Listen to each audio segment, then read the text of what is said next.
zu der wirklichen Premiere, die wir heute haben. Aber bevor Firas als CEO von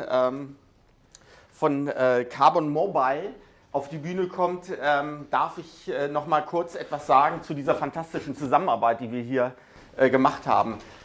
Wir kennen uns schon seit 2-3 Jahren und wenn ich sage wir, dann ist das Team von Berlin Partner, die Wirtschaftsförderung. Wir sind in Kontakt gekommen und haben uns sehr gefreut, dass wir in allen Services, die wir anzubieten haben, Firas überzeugen konnten, doch von Berlin aus wirklich technologisch eine Neuheit darzustellen. Wir haben uns das letzte Mal im November in Shenzhen getroffen. Dort hatte ich schon das Vergnügen, die Produktneuheit, nämlich das Carbon Mobile, schon in der Hand zu haben. Heute ist sozusagen eine neue Version vorhanden und wir wollten eigentlich diese Weltneuheit, so war der Plan, in Barcelona auf der Mobile World darstellen. Wie wir alle wissen, hat das nicht geklappt. Von dieser Stelle aus grüßen wir alle, die betroffen sind von dem Virus, in China natürlich bei unseren Freunden, aber auch auf der ganzen Welt. Und ich freue mich sehr, dass wir in dieser sehr wundervollen Zusammenarbeit es schaffen, dass wieder ein technologisches Produkt aus Berlin, aus Deutschland heraus entsteht. Und Firas, da sind wir sehr stolz drauf. Und bitte komm zu mir. Und ja, wir sind natürlich ganz gespannt hier vor Ort und auch im Streaming, wie das Ganze funktioniert hat. Und ich darf mich bei dir bedanken und überlasse dir jetzt auch gerne die Bühne. Well, thank you so much. Thanks a lot for the intro. I appreciate that. Well, good morning, everyone. Good morning and welcome. My name is Firas Khalifa. I'm the CEO and founder of Carbon Mobile. We're here today in sunny Berlin, in Germany. I'm very pleased that you all joined us. To me, this is the proudest day of my life to share with you what we have done over the last 4 years in terms of development. It's something that we worked on as a team, with a small team that is super incredible to make this happen. Of course, I would like to thank Berlin Partner for all the support they gave us in the last 3 years.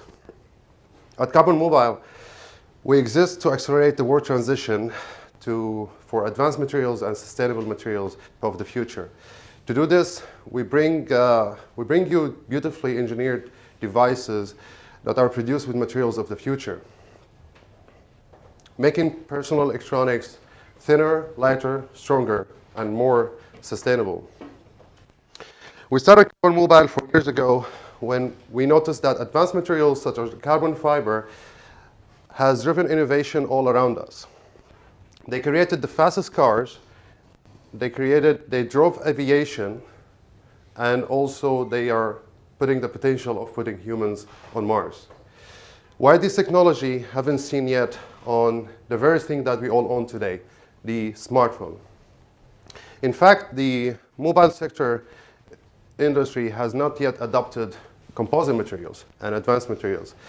But since the 80s, we've seen innovation happening over and over that show us always things that are original, that drove miniaturization to make things thinner, lighter, stronger all the time, that brings very original idea that were thought differently. But the last 5-7 years has been stagnating, and the way we see it is that the whole industry has been settling, and you have been settling. Nobody is thinking different anymore. Everyone looks the same. Everything looks the same. It's just a slabs of plastic and aluminum over and over again. We think it's time for a replacement. You should not settle for that. We actually think that we can revive miniaturization again out of science fiction. TV shows that we see devices inside it, like Westworld and other TV shows, give us a lot of glimpses into the future, what can look like. 2 years ago, we started with Carbon One, which was our first concept device. And it was the first ever carbon fiber smartphone. It was the thinnest, and it was incredibly light. We showcase it to partners, we showcase it to consumers, we showcase it in some of the shows. We got a great feedback, and that drove us to the commercialization of the very thing that we are here for today. I would like to introduce you to the Carbon One Mark II. It's the lightest, thinnest, and carbon fiber smartphone in one. It's the reignition of miniaturization. It's the lightest, thinnest flagship device of its size. It's designed by Carbon Mobile right here in Berlin. This is nothing like you've ever held before. Carbon Mobile is 125 grams only. It's incredibly light. It makes it 32% lighter than anything than the flagship market size with 6 inches. These phones won't let you down, and it also won't drop in your face while you have it in bed. Carbon One is also actually super slim. It's 6.3 millimeter thickness. It's 25% slimmer than the average smartphone market.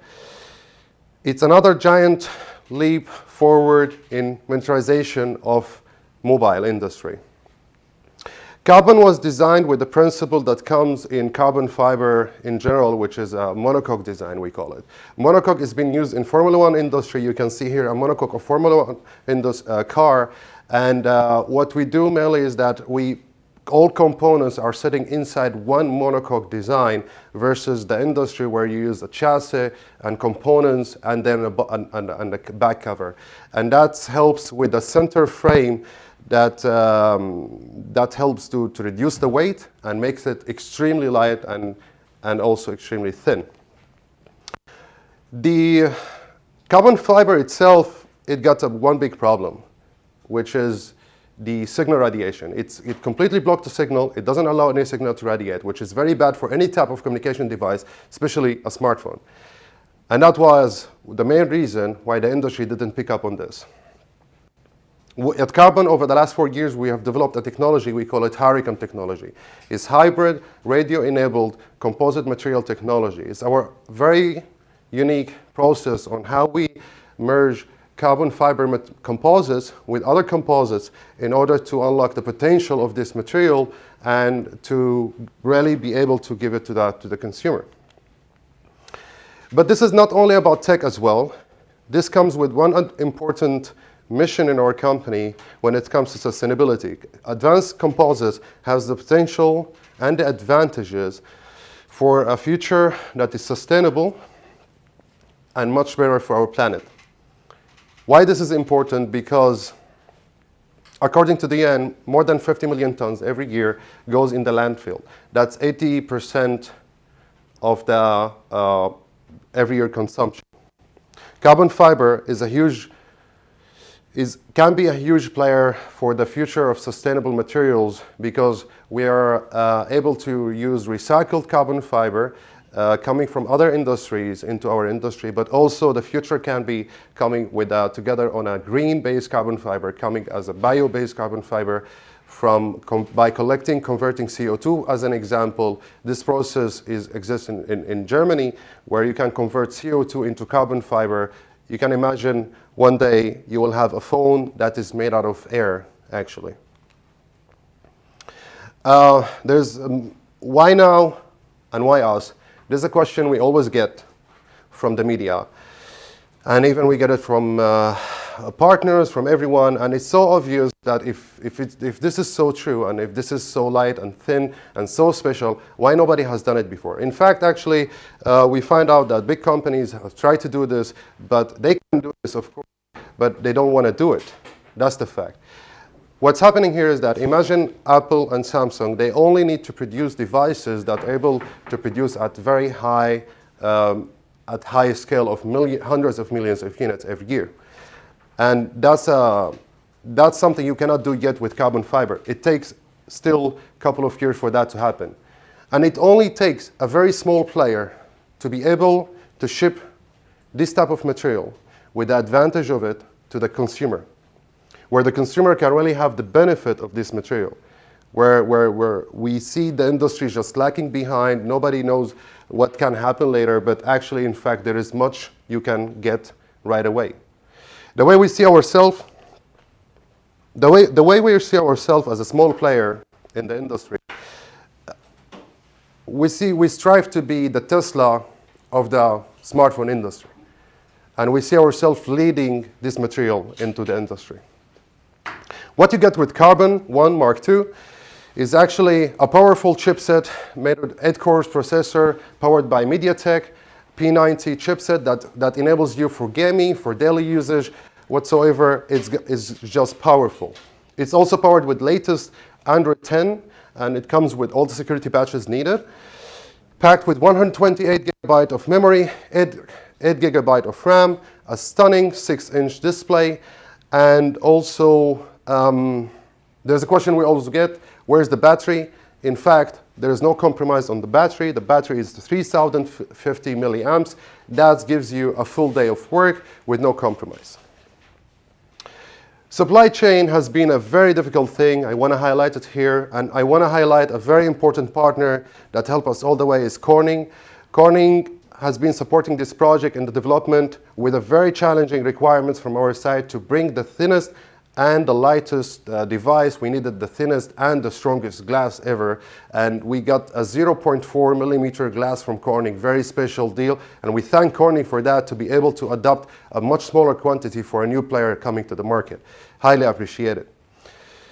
Carbon comes with a real dual camera system, that's 16 megapixel camera, that gives you a stunning 4K pictures and videos. And those who are looking for a statement, Carbon comes with a brilliant front selfie camera that gives you amazing pictures. Make sure to go to our website to get all the specs and the details of the product. And last but not least, Carbon is priced at €799 MSRP. We are taking pre-orders starting right now at carbonmobile.com for a delivery beginning summer 2020. Thank you so much. Thank you all for coming today. And please, for the Q&A, you can ask us here in the room. And for those who are online, you can join us on Slido with the code CMLaunch, so we can get your questions. Our team is here to support on taking the questions. Thank you so much.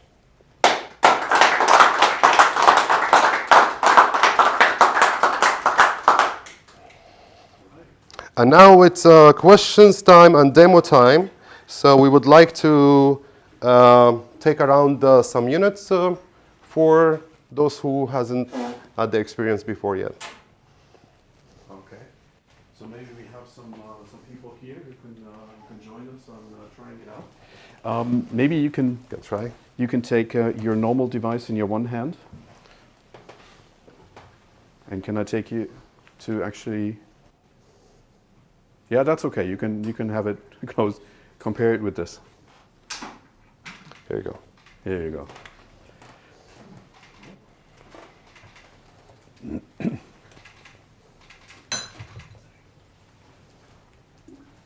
I can open it for you if you want. Here you go.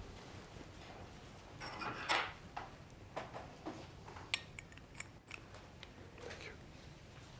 All right. How's the weight? Compared to a normal device, it's just stunning. The question we often get is, did you forget the battery? Leo, as Fiera said, the battery's in there, which is a good thing, actually. Yeah, so it's really incredibly light. This weight, there is no compromise on it. It's just really the final device that you're holding.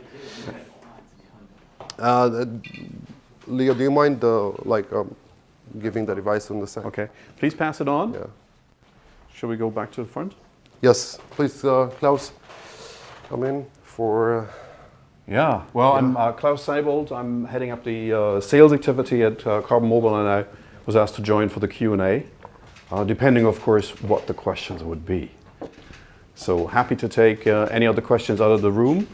And I hear that there's also questions coming online already, right? We have questions, Yasha? Yeah, we have questions. Before we go to the online questions, any questions here in the room? There you go. Yes, please.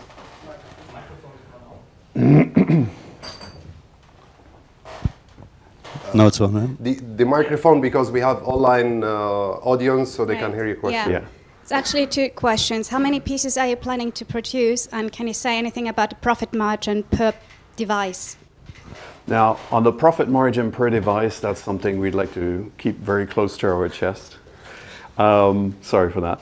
But in terms of the volume, you know, we are a startup company. We're entering this market space. And also when talking to investors, it doesn't make a lot of sense of trying to boil the ocean and be everywhere in every store with every...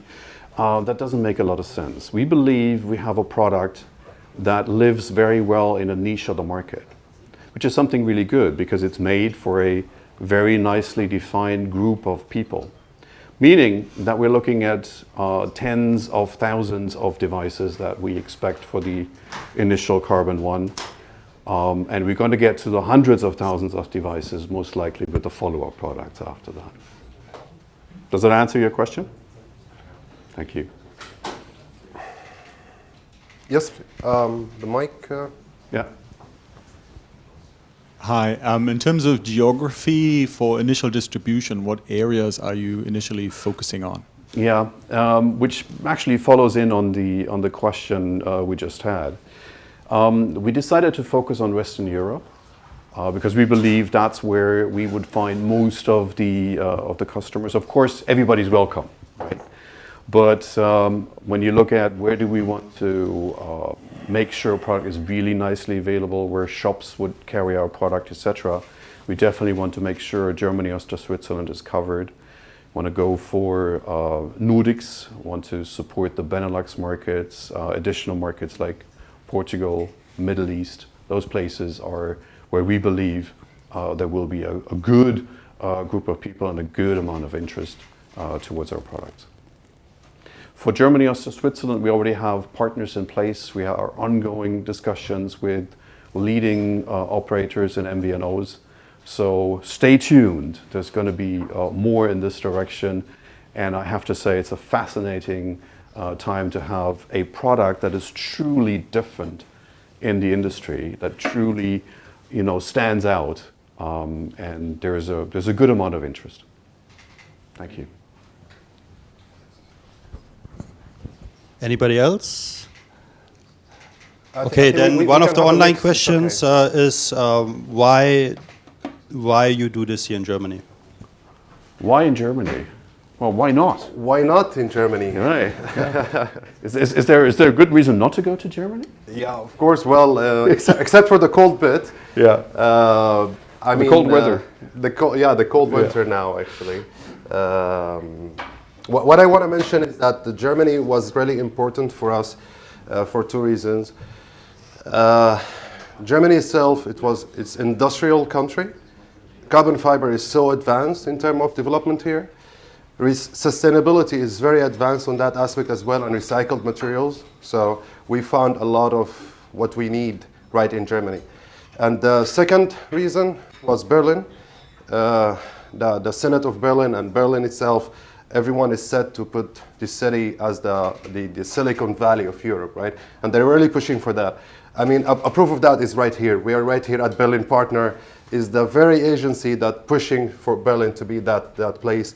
And we start to hear things like, for example, Tesla is coming to Berlin, for example, and there's a lot of things happening, and definitely that gives us a big booster for our company to stay in Berlin. It's a great place to be. Maybe I can add that out of my personal perspective, being a European company out of Germany, using some of the European influx, the attitude we have towards sustainability, the attitude we have towards data protection is something that also customers in that very same market, I'm sure, will appreciate. And therefore, it's a good place to be. Okay, another question online is who is your target audience? Who's the target audience? The carbonizers. The carbonizers, we call them. Yeah. So carbonizers are those, again, this is for us even when it comes to investors, when we discuss it, is we're not trying to target the worldwide audience. We are trying to target a very niche audience who we know them very, very well, that we can target them, and that can be very cost-effective for us. We know those audience. We've been in contact with them. They actually our audience already for the last 2 or 3 years. They've been there, and those audience falls into 3 categories. There are the people who are either we call them carbon fanatics. That they love anything that's related about carbon fiber. It can be business cars, it can be in their cars. People who are into gadgets, that they love gadgets like drones, which are made out of carbon fiber, and people who are into peak performance. And peak performance could be biking, it could be motorsports, it could be sailing, it could be any of those areas where you would see people already somewhat using carbon as a material of choice. And we also think carbon as such is, I know you don't like the word, but it's cool, it's a sexy material. It's something I really appreciate to have in my hands. So therefore, doing the design based out of carbon is definitely something that, is appreciated. Yeah, thanks. I think, carbon is definitely a sexy material to There look you at as well. I love it. Yeah. Okay, any more questions in here? Yeah, there was one more.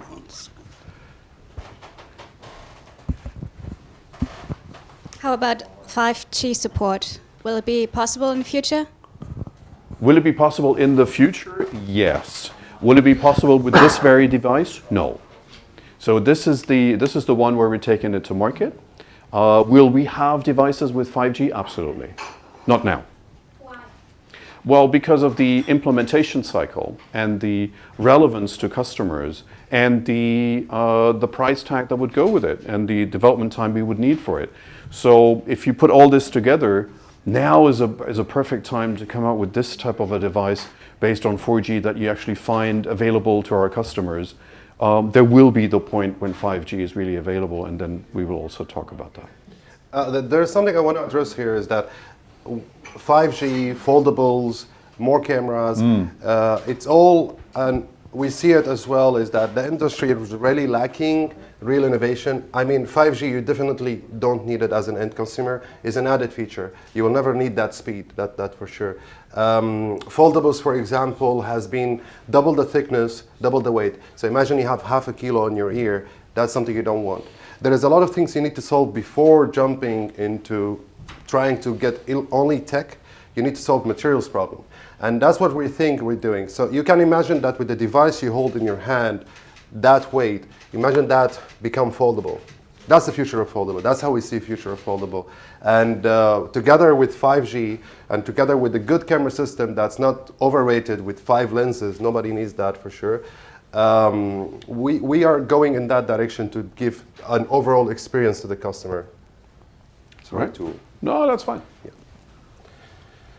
And 2 other questions related to technical specs is which cable is it using, which port for data and for charging. Okay. It's going to be USB-C, I can say that. And the second one is, does it have a fingerprint? Yes, it has. It has the fingerprint reader to the side. At the side, yes. Which is also for something, this is where it should belong, because this is how you would want to unlock it.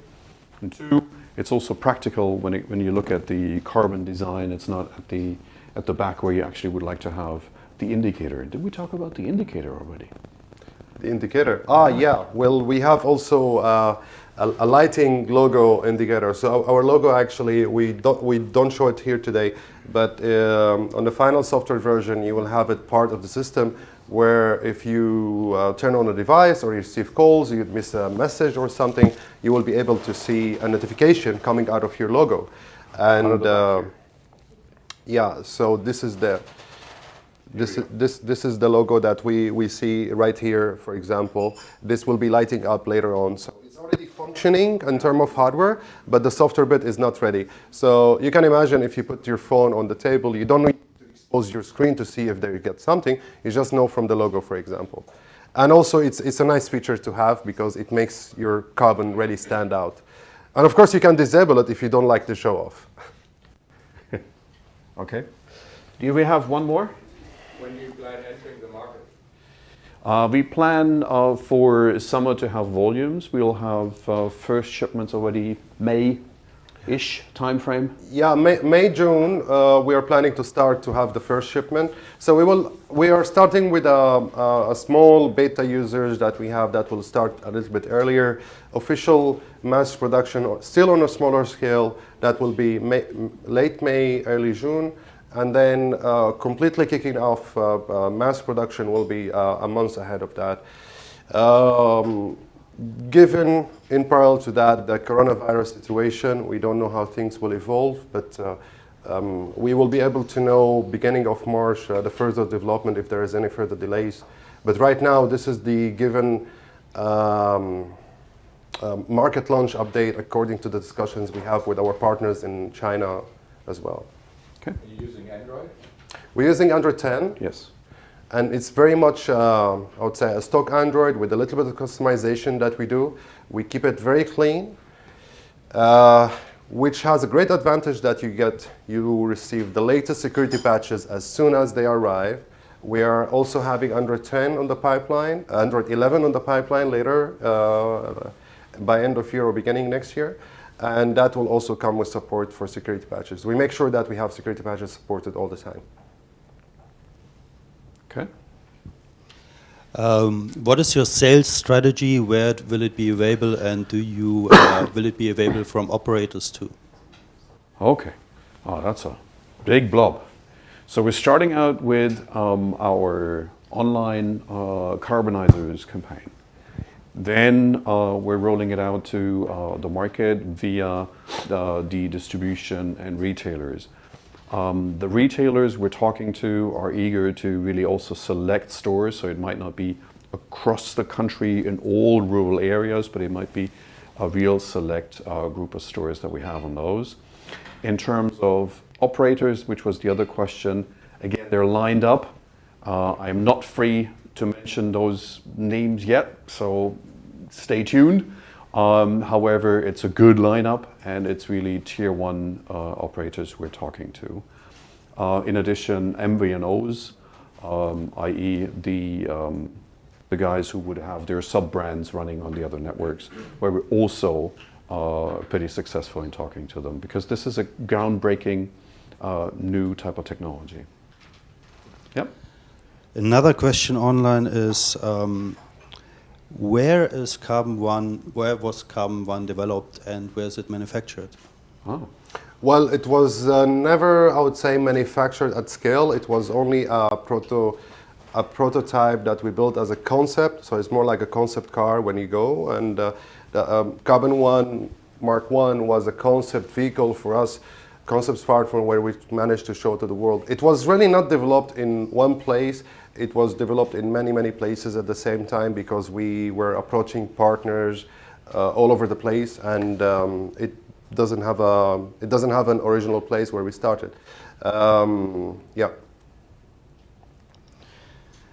Okay. Will it ever be manufactured in Germany or in Europe? That's a good question. Well, this is really big to my heart, because we tried to have a made in Germany product, and it's still on the pipeline. We are having an assembly partner for that. Everything is set for that, except that it takes also an extra investment. We're a very small company to start with this. Definitely on the perhaps the second or the third batch, it will be made in Germany. We're not speaking about the second iteration or the second version. We're speaking still on the same version, on the same device that you see, but we will bring it to be, we promise that we want to do it made in Germany. And by the way, if you look at the industry, it's not easy to find assembly lines for smartphones in Germany, actually. We were pretty much on a search on that. There's not that many places. One place we found, of all possible places, is Flensburg. Yeah. And has nothing to do with your points, but for those out of Germany. But it's the place because it's a former site of another major handset manufacturer that used to have the whole setup there. And that's a good thing for us in this case, because that's a place where we can have reliable assembly with the right type of testing that goes with it. Because the moment you want to have it in this broad scale, you need proper testing behind it, you need GCF approvals and all the things that go with it, and therefore having the right type of partners within this market and getting it out there on that level is something that is really key. The same goes for after sales, backup support and all these things. That's something that we've been able to set up with this type of a network. I'm proud to say that, you know, from day one, we're able to offer the full set of after-sales support that you would expect, that our partners would expect, and then taking it to even assembly in Germany is something we're also kind of proud of. Yes, indeed. There you go. Well, on these 2 points, again, on Made in Germany, it was really difficult to find the right partner. This comes in hand, actually, it gives us two things we thought about in the company. One thing is fair labor conditions, that by default you have that in Germany, right? Like you don't need to think where are the laborers or not.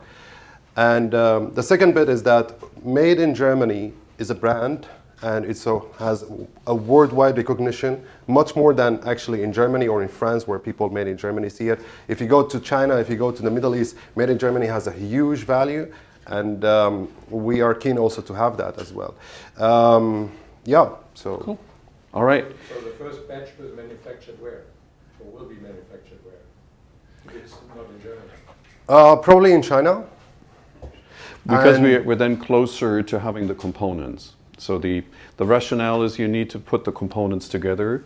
You do a test production and do another cycle and do another cycle just to make sure everything works out well.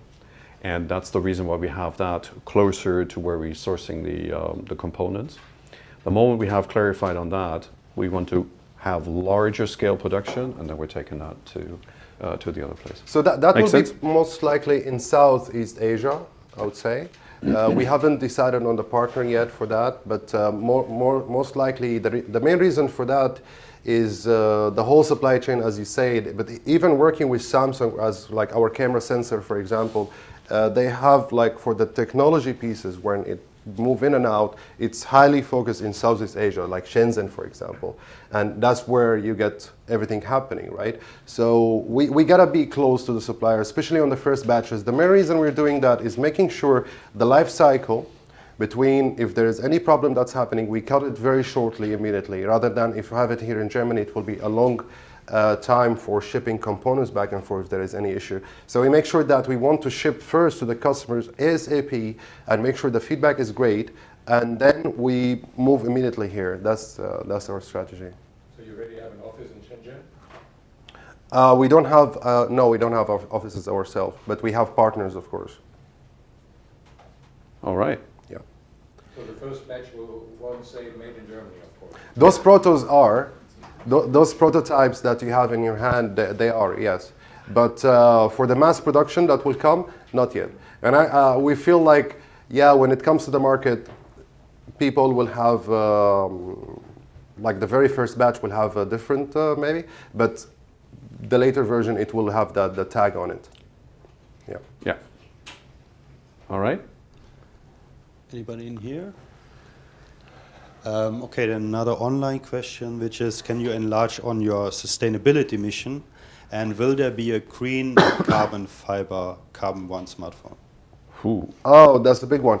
Yeah. Well, let's get one thing right first, is that there's no way you can have a sustainable smartphone or sustainable product 100%. That doesn't exist. Even the very companies who call themselves fair and sustainable, that they cannot do that 100%. We have an agenda, we have a work plan, and we already, at some pieces, we are doing some sustainability parts.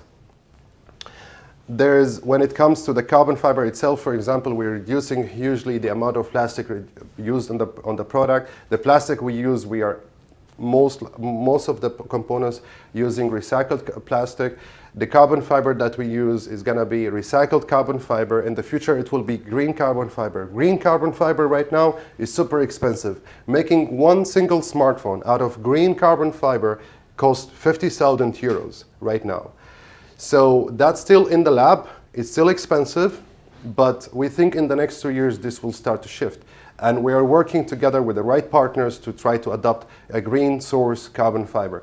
A green is coming, one source coming from CO2 conversion through algae process into carbon fiber, and another process is from wood conversion through linen wood conversion into carbon fiber. These are the sources that we are in contact with right now, but it's gonna take time. This year we will have a proto, but not on mass production for sure. All right. Yes, please. Just one second, give him the mic. Just to make sure we get the audio with you. One question for you. Is that on? Yeah. One question for you and for Berlin Partner as well. You are cooperating with Berlin Partner. And do you know if maybe somebody has personally invested in your company? Somebody from Berlin Partner? It's a very special question. But No, we don't have personal investment from Berlin Partner. There is no direct. Berlin Partner is working genuinely with us like any other startup. We know how to work with them well. We know the team very well. We've been working with them for the last 3 years on many different areas. They help us with introductions all around Berlin. It was especially important when we first arrived to Berlin. We started to establish the company where we have no network almost, and they quickly introduced us to everywhere here in Berlin. And it goes from investors to networks, startup events, to banks, to financial institutions, to many facilities, even patents. It's a lot of things that they can provide these guys. And it's surprisingly how many Berliner startups don't know about them. I get a lot of, especially foreigner Berliners, like newcomer startups coming here, not knowing the system and complaining about the system, and they don't know that this exists. And I tell them, "Oh, did you go to Berlin Partner?" And then I make intros, and then they start to get the right answers. Surprisingly, it's actually kind of a funny thing, right? Typically, you have people in public bashing whatever comes out of public organizations out of Berlin, and this time we're going like, actually, these guys are cool. So, yeah. So where are you currently based? We're based in Berlin. Yeah, but before you came to Berlin, but where were you before? We were in Dubai before. Where? In Dubai. Yes. We were there where we started to work on the concept, and then at that moment we didn't have a headquarters even. So we were choosing what is the right place really to have our headquarters, where we want to be. When we really set the vision of our company that we want to be established company, we want to be, we know that we have the right ingredients to stand up as a flagship company, potentially maybe in 5-10 years that we're really standing somewhere. And we had to really strategically think what is the right place for that. And the right place is really Germany. It's not in the US even, because we feel that we are the new European alternative where there is nobody here anymore. Like there was Nokia, which is HMD company. There was different companies. There's nobody here. We feel like we are filling the right seat. And the original funding is coming out of Dubai. No. We don't have original funding coming from there. We have individual investors who are coming, like private investors with a VC fund that's coming mostly from European investors and non-Europeans as well. But there is no specifically, we don't have any Emirati money or yet. All right. Another question online is, what is your view on foldables as the future? Foldables are cool. Being out of the industry, I kind of go, okay, this is something. Finally, there's some industry activity. The only question mark I actually have is how far are we in this? Is that ripe for market? I hear a lot of issues around it. I've only used one of the foldables once myself. Don't have a real, in-depth first-hand experience. What I hear and see though is that foldables are the future, are great things to use. We're looking into this. However, let's be sure it's really also good for everyday use. And I think there's a bit to go on that aspect as well.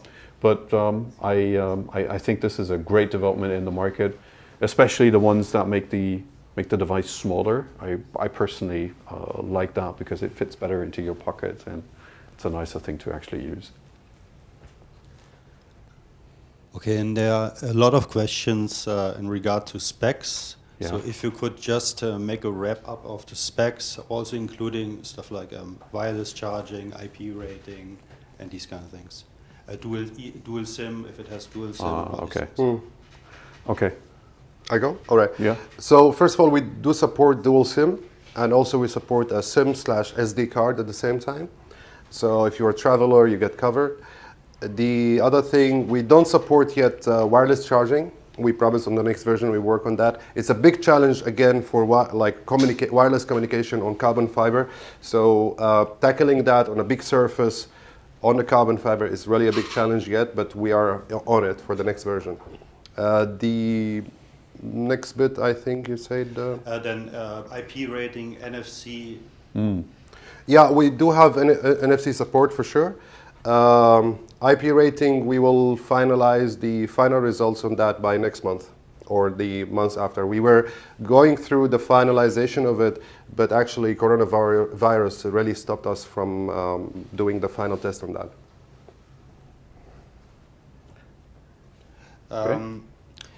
And there's a whole list of specs that we're also sending out that you find online. You got the whole shebang on there. I don't think it's a good idea to go through the whole thing again.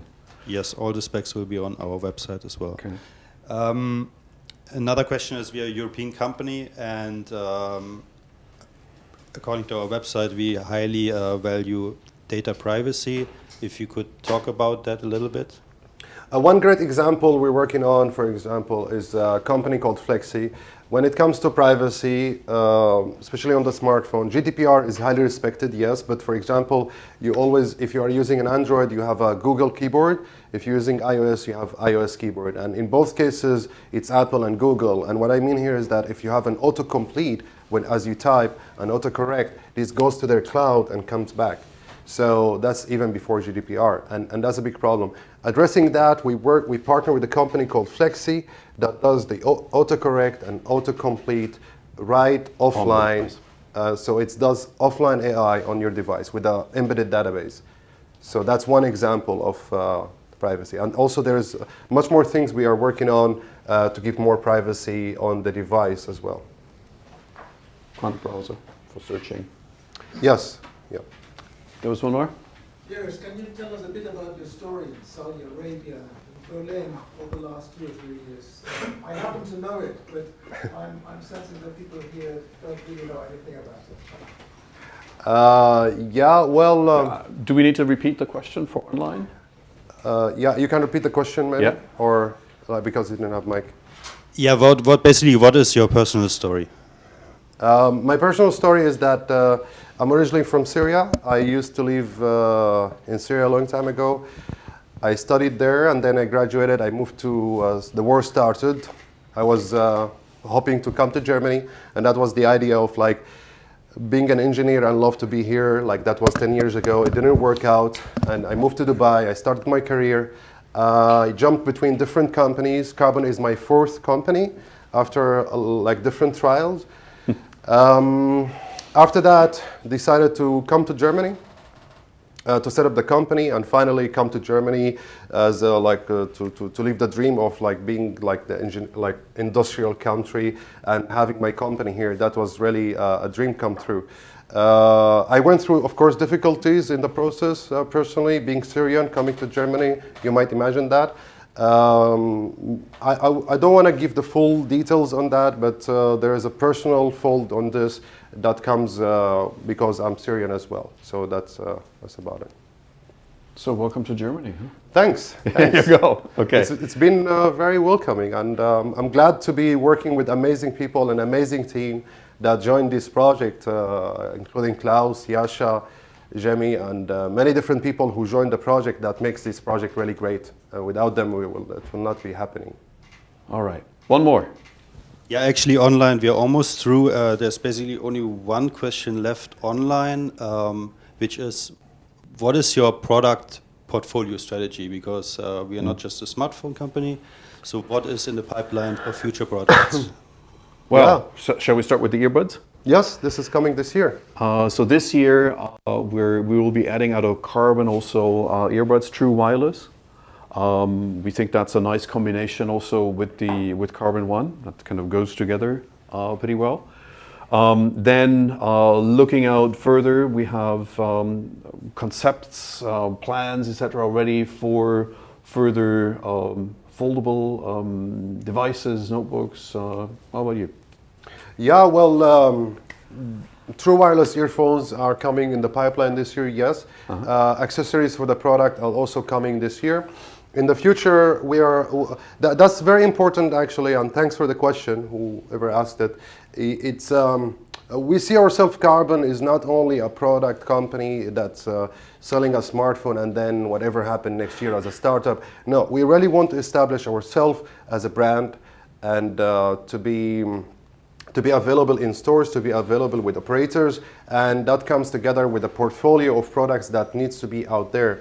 We already working on concepts that's the Carbon tablet, which is foldable as well, size kind of between a smartphone and a tablet, and also coming together with the Carbon AI, also coming in the future. These products are not coming this year. These products will come in the year after, and of course this means a huge amount of development cost, which we wish that we will be successful to be able to finance all of these operations and R&D to be able to get these amazing products out. So in other words, we're here to stay, but we're also here to offer Carbon One to this very group of people. Oh yes, yes. There we go. Yes. All right. Cool. I think that's about it. Thank you very much. Thank you very much, everyone. Highly appreciate it. Thank you for the questions, especially those coming out of this corner over there. Yes. Highly appreciated. Thank you for joining the show. And hooray. Yes, we did it. Okay. Thank you so much. Thank you. All right.